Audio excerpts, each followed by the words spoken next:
Welcome back. This one's called Life's a Highway on Ghent and Surrender. I was driving home today, and as per usual, there was a lot of traffic. The behaviors we see in rush hour, the racing, the tailgating, the flipping offs, are common and tend to go unnoticed in my usual Greater Toronto area commute. Our roads are overflowing with cars, and we seem, on average, to treat each other like shit while we use them. I want to be clear, this isn't an essay about road rage or traffic complaints or really about driving at all. Instead, this drive had me thinking about why we often push each other, so close to our breaking points, and why we allow ourselves to be this close in the first place. So, obviously, this isn't really about cars. This is instead about our inclination to be cruel to one another, and in the same breath, the willingness to be treated with cruelty. I was reminded of a paper I read years ago by Emmanuel Ghent, a relational psychoanalyst, and upon further reading, apparently he's one of the first electric composers.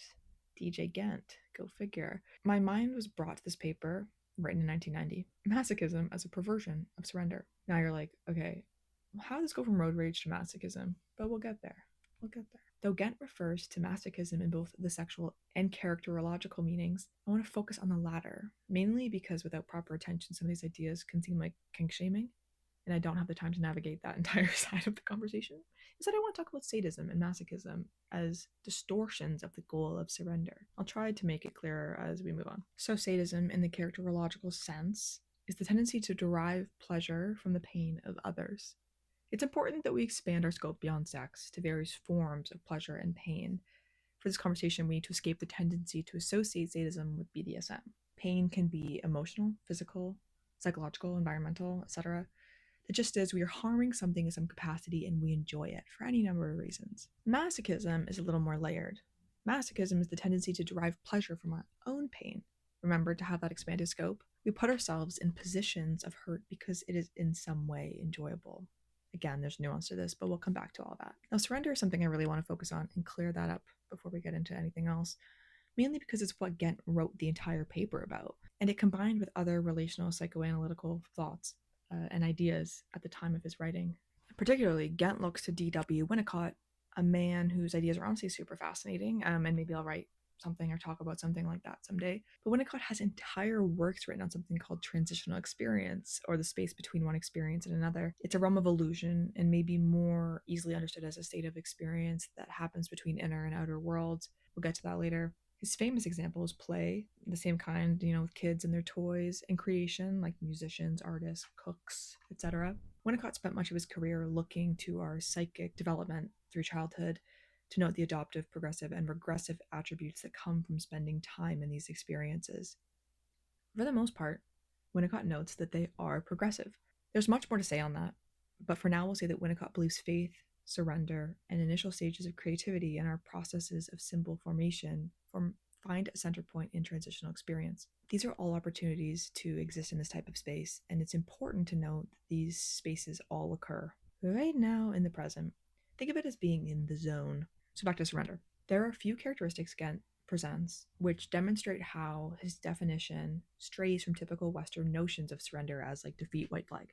It must be made clear, surrender is not submission. Surrender results in this transitional experience and is not in relation to any foreseeable force. Ghent suggests that psychological resistance, in the case of submission, can be described as a power or will operating against change or growth. Surrender is instead reflective of a power or will towards it. Resistance and submission then share the ultimate goal of maintaining the psychic status quo and are intimately linked with our psychic structure of defensiveness, anxiety, guilt, shame, anger, etc. Remember the road rage now? From this perspective, our push for violence, even internally, fixes us in our state. It cuts us off from transitional experience and is operating in service of our present sufferings. In other words, we get stuck. Makes us absolutely fucking miserable. For a moment, let's make it extra clear, crystal clear, the differences between surrender and submission. First, submission can at best be adaptive. We have all been in positions where it is safer to submit to another person or force. In some circumstances, it's helpful in achieving a goal like restoring safety. Like I said before, surrender is progressive. It releases control to the present circumstances. It does not seek to alter them. Submission also requires more than one person. It seeks to establish a pecking order, makes clear a state of dominion. Surrender is absent of all of that. No hierarchical goal. The process of submission is less passive than surrender, requiring members to choose to either push someone to submit or choose to submit themselves. These are real choices that we make and are not usually relevant in moral conversations about what's right and what's wrong. Sometimes we do what we need to do to survive, and I'm not going to put myself in a position to judge for that. Though submission is active, it does not mean that we should avoid the nuanced approach that is necessary to have in discussions of submission. This psychic process or behavior occurs in sometimes difficult and frequently complex situations. Due to that, there are certain sensitivities that are necessary to possess here. However, we are, for the sake of this conversation, speaking generally outside of extreme cases of trauma or maltreatment. But to put it more succinctly, submission can be made to happen where surrender simply happens. We slip gracefully into transitory states. We are not put there. Where the goal of submission is to create and establish hierarchy, the goal of surrender is one of discovery, both of a sense of identity and a sense of self.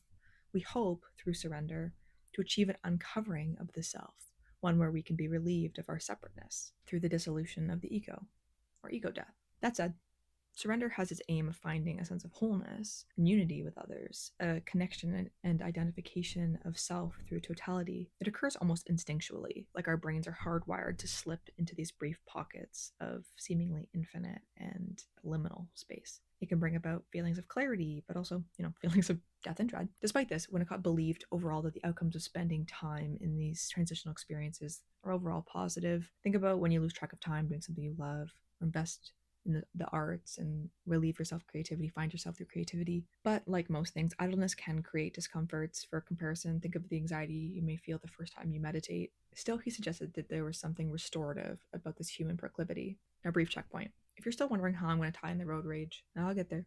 Again, when presented with this understanding of transitional space, push forward the idea that this phenomenon was not just a happenstance psychic attribute, but was representative of a universal need, a wish or longing for the goal of surrender. He suggested that there was something innate about our wish to enter this space, and that this is made evident through its true organic and progressive form, surrender, and our tendency to adopt its perversions, masochism and sadism. Now, what kind of wish? What kind of wish would potentially bring feelings of death or dread? Harry Guntrip, a British psychoanalyst, proposed that there was an innate connection between dread and wish. Think of the second of the Four Noble Truths in Buddhism. Samudaya, or the root of suffering, suggests a connection between human suffering and our inclination for desire. For easier understanding, it may be helpful to reframe desire as resistance in the sense that it also seeks to maintain the current state of suffering, forces us to escape presence through a drive for something different. When we lean too far into our wishes, we welcome forms of suffering. But to tie it all in a nice little bow, we can say that our seemingly intrinsic goal of escaping our outer and inner worlds, which can momentarily take place in these transitional experiences, reflect our deepest sense of suffering and has an inseparable tie to the longing for both the presence of a static, unchanging true self and also for that true self to be discovered by others. So Ghent takes all of this and says masochism results from the innate desire to experience eco-death, which occurs in the space between these worlds, to enter transitional space, to hold the promise of surrender, a perceivable abandonment of the boundaries of ordinary experience, though it does not achieve it. He thought that this promise develops a sense of urgency, pushing us to take measures to uncover some part of ourselves